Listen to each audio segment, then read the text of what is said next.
morning. I'm having technical difficulties this morning, meaning I keep dropping the phone.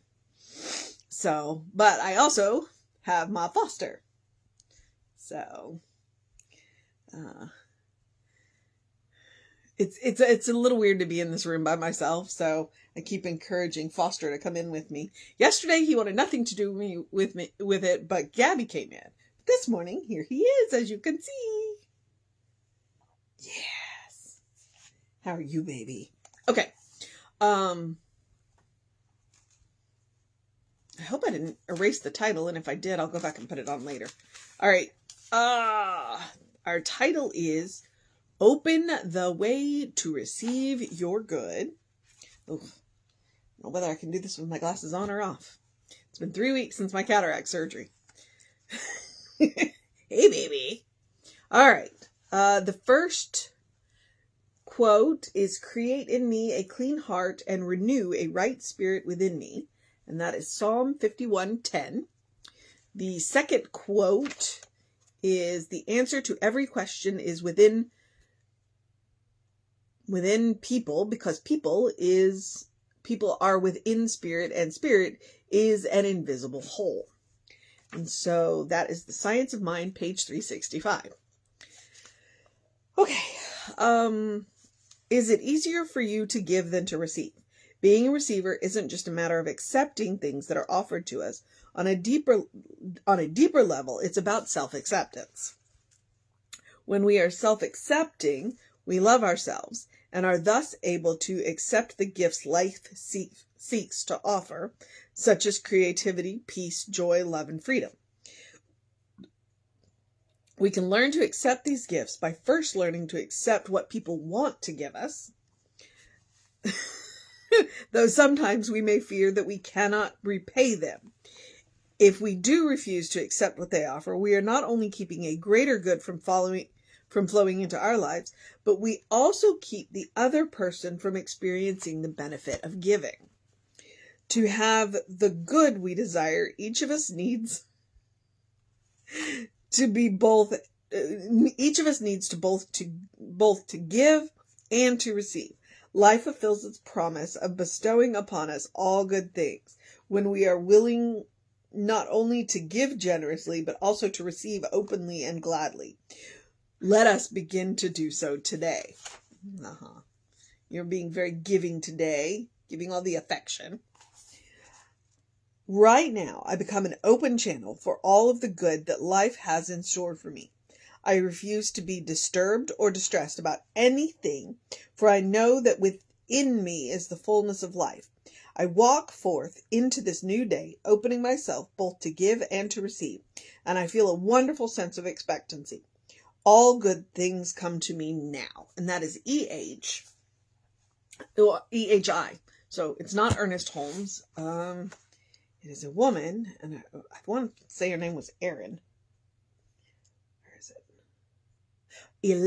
Elaine Hibbard. Okay, and she's right. On multiple levels.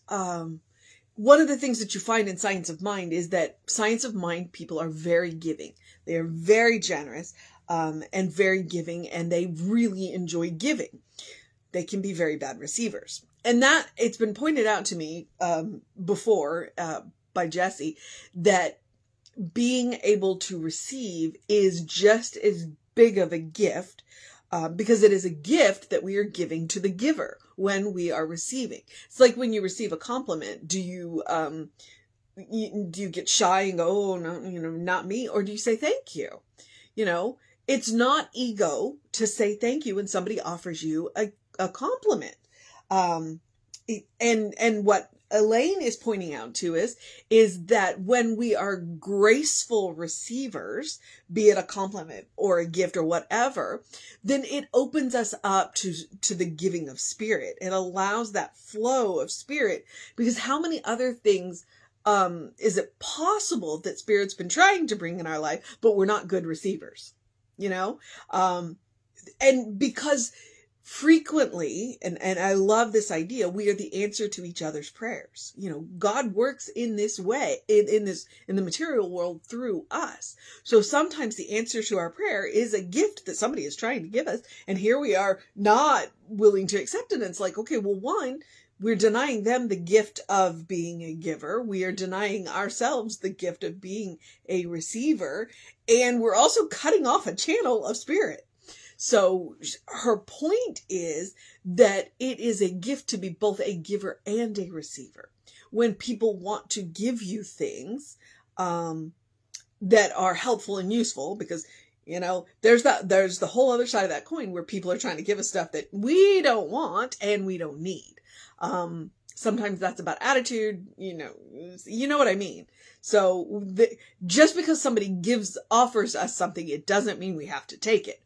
But what Elaine is reminding us is that could be spirit answering a prayer that we've had, just through another person. So we want to be both graceful givers and graceful receivers and open those channels up to spirit. Okay. This just gets a whole lot of weird with I'm at that stage in healing where I don't know whether to wear my glasses or not wear my glasses, because it's just weird either way. All of a sudden everything is so bright. Well, I wasn't expecting that. So, okay. Let me check and see if there's anything. Yeah, I was awkward with the Science of Mind quote. The answer to every question is within the person, because the person is within spirit and the spirit is an indivisible whole. So she starts it out by saying, is it easier for you to give than receive? And then if it is, then you want to go back and look, because that is one of the gifts. When you are a graceful receiver, you are allowing somebody else to give themselves the gift of being a generous giver. So, when we are self-accepting, we love ourselves. It is a matter of self-acceptance. When we are self-accepting, we love ourselves and are thus able to accept the gifts life seeks to offer. And she gives you that list: creativity, peace, joy, love, freedom, all of the qualities of God. We can get those from life, and when somebody else answers our prayer, it's one of those weird things. It's like, nope, that's God coming to us. Okay. So we can learn to accept these gifts by learning to accept what people want to give us. And sometimes we have to give up the idea of the fear of repayment. And that's what I like about the idea of paying forward. It's like, okay, so I may not be able to repay this person for what they have given me, but I can certainly pass on the gift to someone else. And that's one of the things about people who give generously. They don't expect repayment, and they're delighted by the idea of paying it forward. So there is that, right? Okay, so to have the good we desire, each of us needs both to give and to receive. Life fulfills its promise by bestowing upon us all good things when we are willing to not only give generously, but to receive openly and gladly. And so that is the mission today. The mission today, should we choose to accept it, is to learn how to give generously, but to receive openly and gladly. Now, there are gifts that people are going to want to give you. I'm sorry, Foster. That you do not have to accept. So, use your discretion. That's why we have it. Okay. All right. So that is the mission today, to learn to give and receive gladly, openly, generously. And use your discernment. Okay. I scared the cat. I dropped the book. I scared the cat. So that's the mission. The other thing is the same thing I suggest every day, which is the spiritual practice of doing something loving for yourself, doing something kind for yourself, doing something compassionate for yourself. And I do that for multiple reasons. One, you deserve your own love. You deserve your own kindness. You deserve your own compassion. Two, it's about creating a habit. It is a habit of both self-care, and enjoying life. God wants us to enjoy life. So it is up to us to make it a point to at least once a day, but you can do it multiple times a day, to make sure that we sit down, engage all five of our senses or more, and really enjoy something, whatever it is. I have leftover soda bread from something that we did on Irish soda bread from something that we did on Sunday. Trust me, I am enjoying that with all of my senses.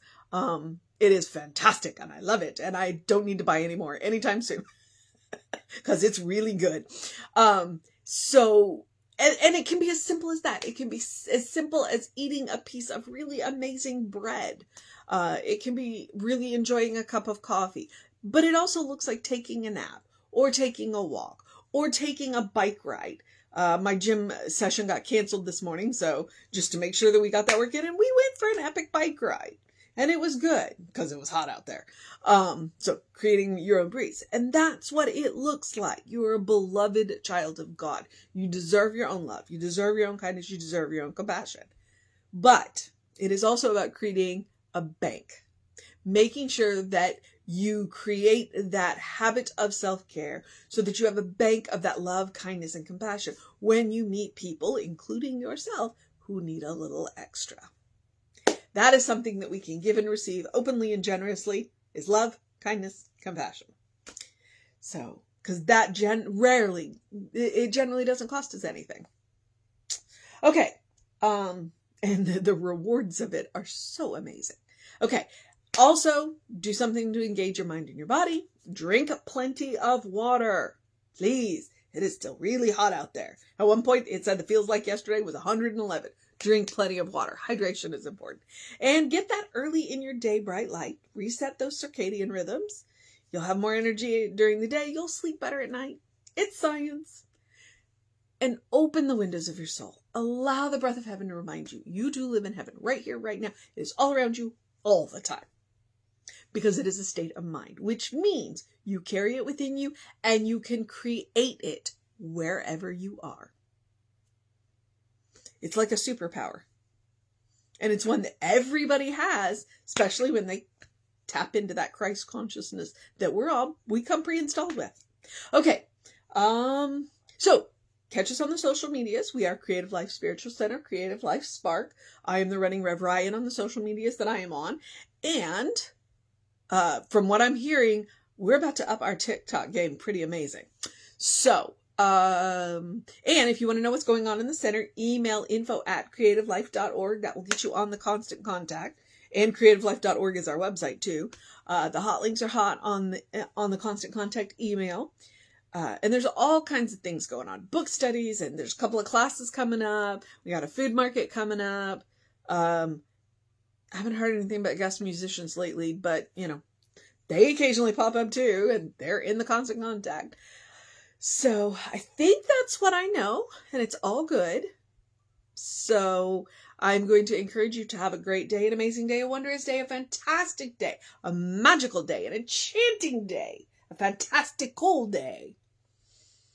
I think it's Wednesday, a good day. And if that is too much pressure, simply have a day, because you are enough just as you are. All right. You are that beloved child of God in whom God is well pleased and well represented. Always. Always. It is a state of grace, and it is amazing as a state of grace. So, that is what I know. Reverend David should be on around 5 p.m. with you. I will be back with you around 9 a.m. Y'all take care of yourselves, and I will see you next time. Know that you are loved.